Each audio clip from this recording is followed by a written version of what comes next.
Okay, welcome to part 4. So you've learned a lot. You've learned about fonts and colors and backgrounds and margins and padding. We're going to learn about something a little more complicated, a little more confusing. It seems to trick a lot of people up, and it's called floats and positioning. So I've created I've just modified our index.html file. We still have our div with an ID of container. You'll learn to use that a lot for your websites. And now I'm beginning to simulate an actual website markup.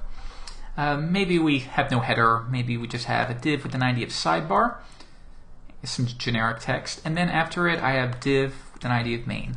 And the idea is in our heads we want this sidebar to be on the left side, and then we want the main content on the right side, like you would see normally on a website. The sidebar with navigation or something like that, the sub-navigation is on the left, it's very thin, and then the rest of the website is your main content. Okay? How can we do that? It's floating. We would say we'll float the sidebar to the left and maybe float something else to the right, something like that.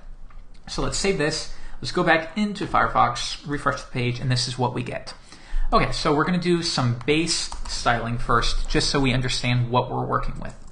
So when people want to figure out kind of the parameters of their elements, a lot of people will set a border, 1 pixel solid, any black, just to get an idea.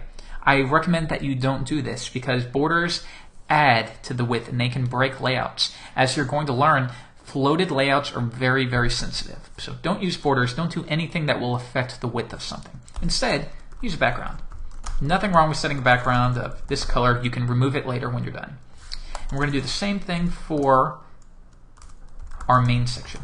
Remember, again with semantics, we're not saying right content or left content. We're saying this is a sidebar. This is the main area. Always remember that. And we're going to set a background of just a darker color. That's fine. That'll do. So we're going to turn this into the beginnings of a website. I want this sidebar to only be about this wide, and I want this main content to jump up to the right side, like a website, right? Float. So we're going to say sidebar, float, left. But when I do this, you're not going to see anything just yet. Float left. Okay, why didn't that work? And it's because it's still bound to its container, or in this case, the div with an ID of container. As you can see right there. I'm sorry, right there. Still wants to take up all the space, so we need to specify how wide it is. We can specify that with, as I said, pixels, as we learned in the last lesson, ems, or a percentage. So I could set a width 25%, and you can immediately see that pushes over. 25% is not of the browser window. It's 25% of its parent container, parent element's width. So in this case, it's saying find the width of div with an ID of container, and then set the sidebar's width to 1/4 of that. All right.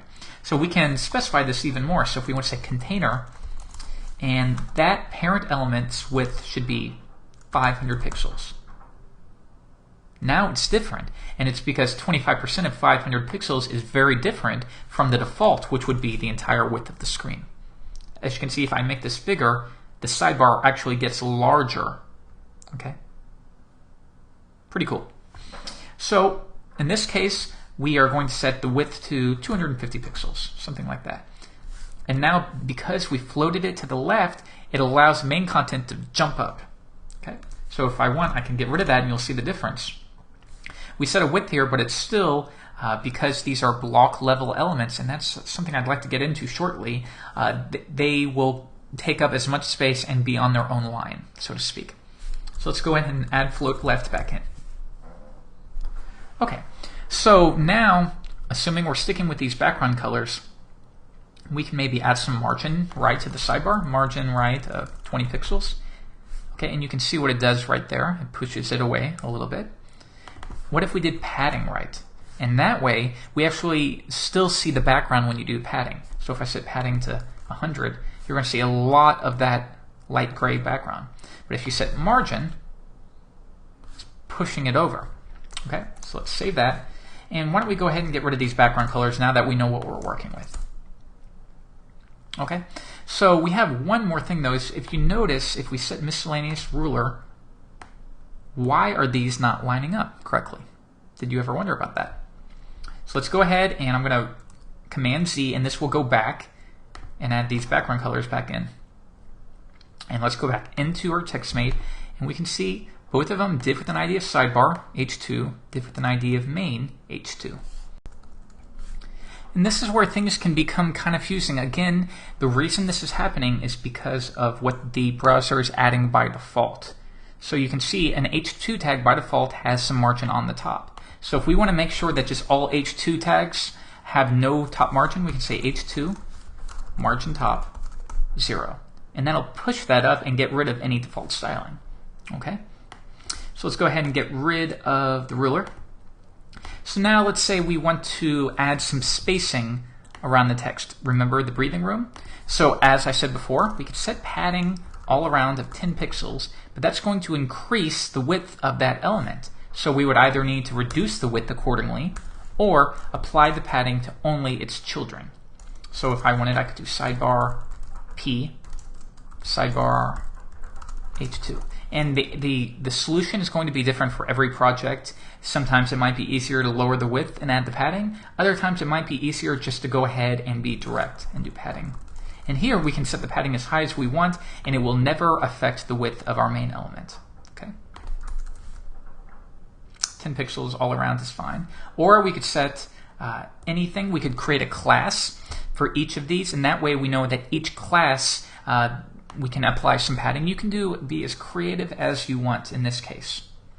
So if we want to be very, very specific, we could do main P. Let me go back. Let's see what we have here. Yeah, main P. And that's padding. We could change that to 30 pixels if we want. So we can do a lot of things. So I'm going to go ahead and get rid of that thing entirely.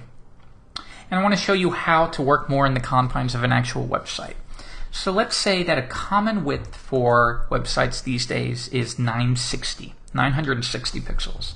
So we can set the parent element to have a width of 960 pixels. Okay?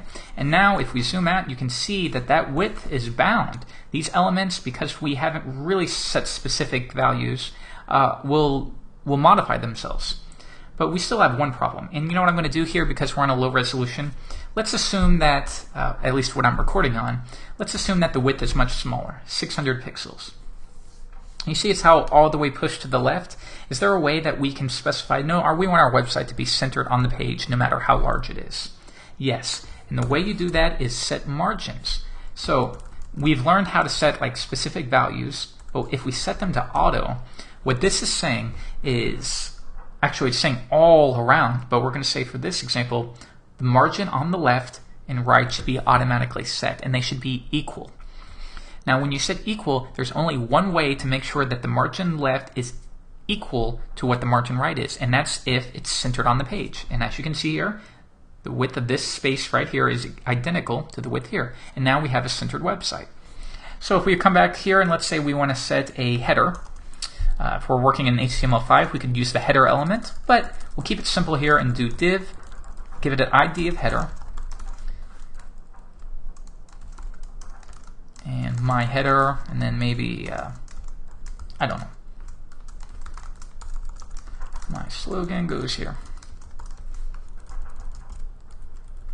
Save that, refresh the page, and now we have our header, we have our slogan. If we want to target the header specifically, again, we can do header, background, green. And already you can see we have the beginnings of a website. So most websites are divided into certain components. You have your header, you have maybe a sidebar. If we're going with HTML5, we use a side. Don't worry about that yet. You're probably not to that point yet, and that's okay. We have our main content, and then maybe we'd have, just at the bottom, a footer. With HTML5, you'd use the footer element. Footer, and here, this can be copyrights, this can be links. I'm just going to add my footer here. Save that, refresh the page, and now we can go back and say footer. And remember, we're again just setting random colors right now. Set it to black. So if I set it to black, you're not going to be able to see the text. And remember, it's because the default text color by the browser is always going to be black. So if we set the background to black, we need to make sure that we set the color to something that we can see. Just to be completely random. Okay, so this presents an interesting thing here with floats. Notice how the footer, why does the footer look like it's under main content? It's not. If we come back, I mean, technically it is, but it's under sidebar as well. So why is sidebar almost going below the footer? And it's because of floats. So floats are a hard thing to get your head around. When you float something, it's common to say that you take it out of the flow of the document. That's not 100% true. But for at least getting your head around it, think of it that way. So if you float something, everything else jumps up. Okay? And the same is true for positioning. So if I were to go to sidebar and set float and remove that, the footer is going to go back to the bottom. Okay? So if we apply float left, we push it all the way to the left, and now anything else can jump up. As you see, the main content jumped up. But the only problem is my footer, the footer also jumped up as well because our sidebar is pretty tall. So we need a way to tell the footer, no, you need to make sure that you clear any floated elements above it so we don't get this weird issue here. This confused me a lot. Even describing it to you, I can imagine how it's confusing. But we want to say here, let's make sure the footer clears any floated elements above it. So we can use, thankfully, a clear property. And this wants to know, do you clear the left float? Do you clear the right float? Do you want to clear both? Let's just set both. We technically could get away with left. But I'm going to set both out of habit. And now it's going to clear any floats that are above it. Okay? So we have a couple more things. You notice, why is there no spacing between the colors here, but there's spacing right up here? And it's because, remember, it all comes back to that browser default styling. It adds some margins to these H2 tags by default. So if we want, we have margin 2 set to 0, but it also sets margins to paragraph tags. So if I were to go to P, and don't do this in your project, but if I set margin bottom to 0, that's going to push up. Because all paragraphs inherently have some margin, and as they should. If you have multiple paragraphs, as you can see right here, I can't remember if that's multiple or not. Nope, it's not. It's one paragraph. But if you had multiple and you set the margin bottom to 0, it would look like one huge paragraph and there would be no spacing. So what you could always do in this case is be a little more specific. And you could say header P, or maybe you could come back to your TextMate and set an ID of slogan. You could do whatever you want depending on how flexible you want to be. Set header P, margin bottom to 0, and that'll push that up. So as you can see here, we already have a working website. It doesn't look very good, but you can see with CSS how powerful it is we can easily modify this as much as we want. If we come back and we decide, you know what, let's make this container much bigger, 900 pixels, it automatically modifies itself. CSS is extremely powerful. But you already knew that. That's why you're learning it. So we have a couple other things. I don't know if I want to get into column heights. You can see right here, notice how the background here stops. Shouldn't it extend all the way to the footer? And the answer is actually no. This float goes all the way to the bottom. This main content here, the background is going to take up as much space as it needs. So you see the text ends, it's not going to take up any more space. So this is actually a point of confusion for a lot of people, and there are a couple remedies. One of them is to use table type CSS styling. I don't want to get into that. That's too high for this area. But another one is to use background images. So we'll do that right now. And what we'll do here is, what can we do?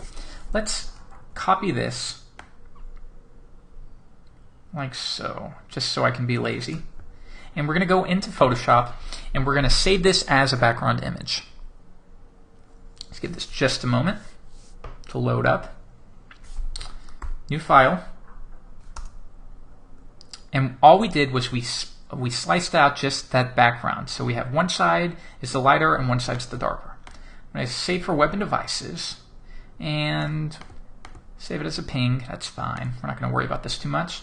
CSS, and we could create a new folder called images, and we're going to save this as bg.png. So now if I go back to TextMate, we have, if I open up the drawer, we have a new images folder, and we can use this now. So we can go to container, and now rather than setting background color of orange, and notice how we could do that right there. So if we wanted to be really lazy and we thought we could get away with it, we could actually set the background to this color, and it would seemingly work. But not really, and I'll show you why. If we come back to TextMate and if we make the main content larger than the sidebar is, save, refresh the page. Now you can see where the problem is, and we'd have a whole new issue. So that's not the solution. But what is the solution is setting background images. So background, and we'll explain this later. I'm going to go ahead and get rid of this, and then we'll come back. Save. Lots of cover, isn't it? It's a lot to, don't worry if you're getting confused. Feel free to go back and watch these videos as much as you want. Okay, so let's go back and set the background, and we're going to reference that image now. And the way we reference an image is by doing URL, and it wants to know a path to that image. If we go to Text Expander, it wants to know the path from the style sheet file. So we're in CSS, so we know that from this file, we need to go up into the images folder. So we can go up by doing /, then images folder, and I actually call that images, and then the file name, which is bg.png. Okay, lastly, it wants to know, should it repeat? By default, background images repeat. So if you had like maybe a little texture as the background, it would by default repeat, or you could clarify and say repeat. Okay. Now, what we could do is set no repeat. No repeat, and that means if maybe you have one background image for maybe the entire website, you could say, I don't want it to repeat just a single time. You could be more specific and set repeat X along the X-axis or repeat Y along the Y-axis. So we'll keep it at repeat. And what I need to do here, actually the way the web developer toolbar is I need to set that background a little bit differently. It's kind of confusing. Don't worry about it too much. It's just because when you're editing CSS, the paths change a little bit. So if I bring that back in, come back, I hope I'm not rambling, and I refresh the page, that is going to work. But as soon as I edit CSS, that'll be removed, and it's because suddenly we're working from the position of the index file rather than where the style sheet was. So we would need to remove that. Okay, so and this is how we do it. Now it looks like I accidentally got the wrong background color. So we would want to modify our image. But this is still very helpful because no matter how high our sidebar gets, we will have a background. So this is one way of accomplishing that task. So let's go back and tackle that issue with the multiple paragraphs on the main section. Okay?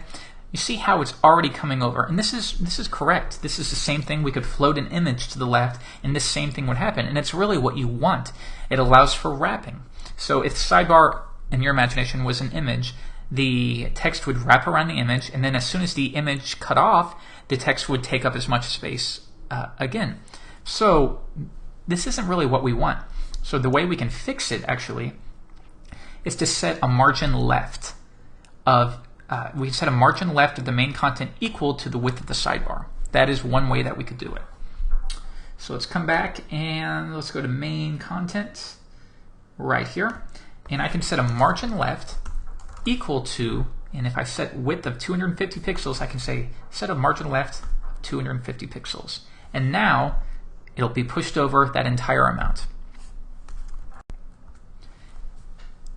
Now another solution is to also float the main content. So right here you see that we're floating the sidebar, and so the rest of the content is going to wrap around it. But what if we were to take the main and we said, you know what, we floated the sidebar to the left, why don't we float the main content to the right?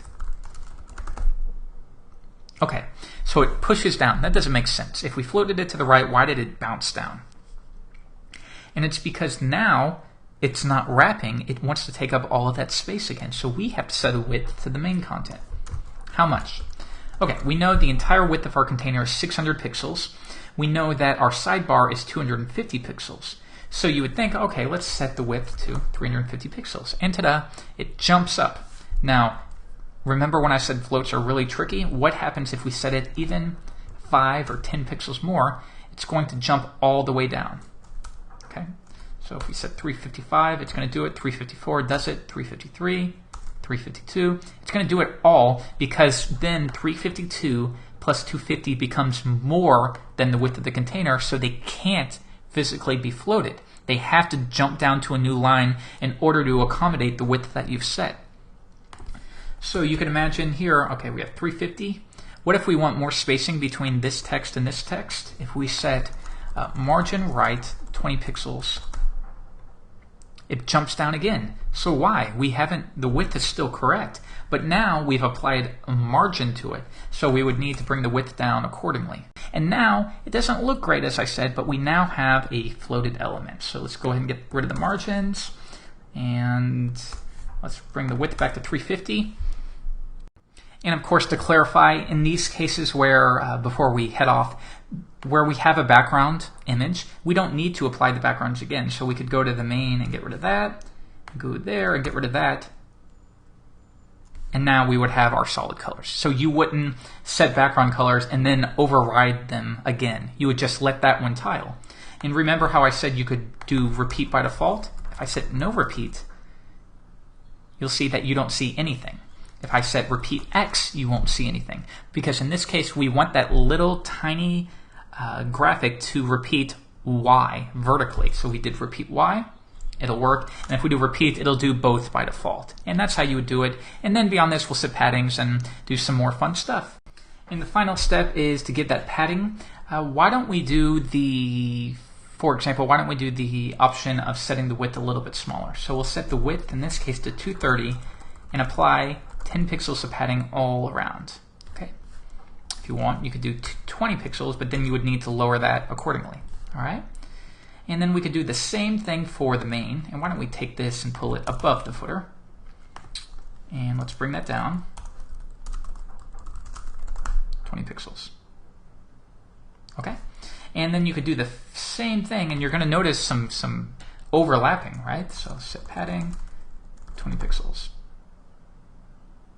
Okay, and why don't we set, for padding, you see all that space up there, why don't we set the padding on the top to 0, 20 on the right, maybe 10 on the bottom, and 20 on the left.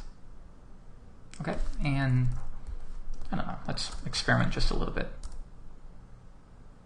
Okay, that's fine for this case. And if we want, we can just set it all around maybe.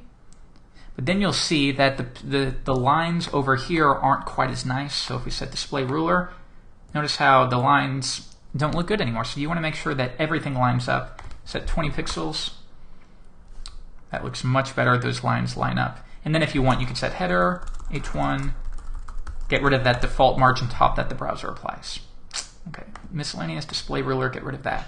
And now we have a nice, not necessarily nice, but a fully efficient and working website, and you just got started with CSS. So you have a lot to go on, a lot to work on over the course of the next week or so, and then I'll be back with the final 5, maybe 6 parts.